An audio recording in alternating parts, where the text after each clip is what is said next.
नमस्कार मित्रांनो, महाराष्ट्र शासन निर्णय यूट्यूब चॅनलमध्ये मी निलेश सर आपले सर्वांचे पुन्हा एकदा स्वागत करतो. मित्रांनो, आजच्या व्हिडिओमध्ये आपण नेहमीप्रमाणे आज आलेला एक अत्यंत महत्त्वाचा जी.आर हा महिला व बालविकास विभाग यातर्फेचा हा निधी वितरणाबद्दलचा हा आला आहे. तो आपण पाहणार आहोत. नेमकी जी.आर शासन निर्णय हा काय आहे, नेमकी निधी हा किती वितरित केला जाणार आहे, हे सर्वच आपण जाऊनच घेणार आहोत. पण तत्पूर्वी जर का तुम्ही चॅनलवर नवीन असाल तर नक्कीच आपल्या चॅनलला सबस्क्राईब करून घ्या, जेणेकरून नवीन नवीन व्हिडिओ तुमच्यापर्यंत पोहोचत राहतील. तर जराही वेळ न घालवता आपण व्हिडिओला सुरुवात करूया. संपूर्ण अपडेट काय सर्वचे सर्व आपण जाणून घेऊयात.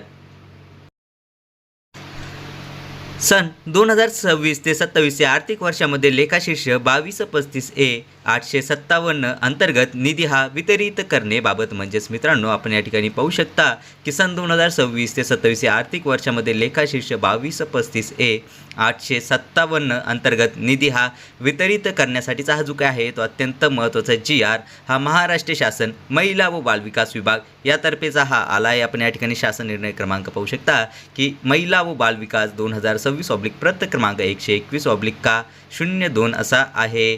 चला तर मित्रांनो, जराही वेळ न घालवता आपण याबद्दलची जी काही संपूर्ण अपडेट आहे, नेमकी निधी हा किती वितरित केला जाणार आहे, हे सर्वच आपण आता जाणून घेऊयात. शासन निर्णय कौटुंबिक हिंसाचारापासून महिलांचे संरक्षण अधिनियम 2005ची अंमलबजावणी करण्यासाठी सन 2026 ते 27 या वित्तीय वर्षात पुढील तक्त्यातील रकाना क्रमांक 2 येथील लेखाशीर्षकाअंतर्गत रकाना क्रमांक 3 येथील अर्थसंकल्पीय निधीमधून रकाना क्रमांक 4 प्रमाणे एकूण 6,56,500 फक्त इतका निधी आयुक्त महिला व बालविकास पुणे यांना वितरित करण्यास शासन मान्यता ही देण्यात येत आहे.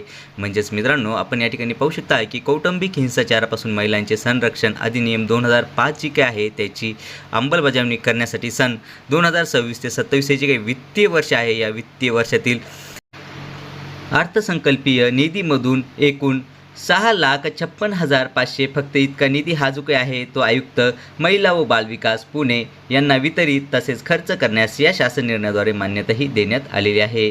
चला तर मित्रांनो, आशा करतो की तुम्हाला हा जो काही जी.आर आहे शासन निर्णय आहे हा सर्व समजलंच असल्याने याबद्दलची जी काही नवीन अपडेट येत राहील ती नक्कीच मी तुमच्यापर्यंत पोहोचत राहील. पण तत्पूर्वी जर का तुम्ही चॅनलवर नवीन असाल तर नक्कीच आपल्या चॅनलला सबस्क्राईब करून घ्या, जेणेकरून नवीन नवीन व्हिडिओ तुमच्यापर्यंत पोहोचत राहतील. चला तर मित्रांनो, भेटूयात पुढच्या व्हिडिओमध्ये असंच एक नवीन अपडेटेड जी.आर सोबत. तोपर्यंत धन्यवाद.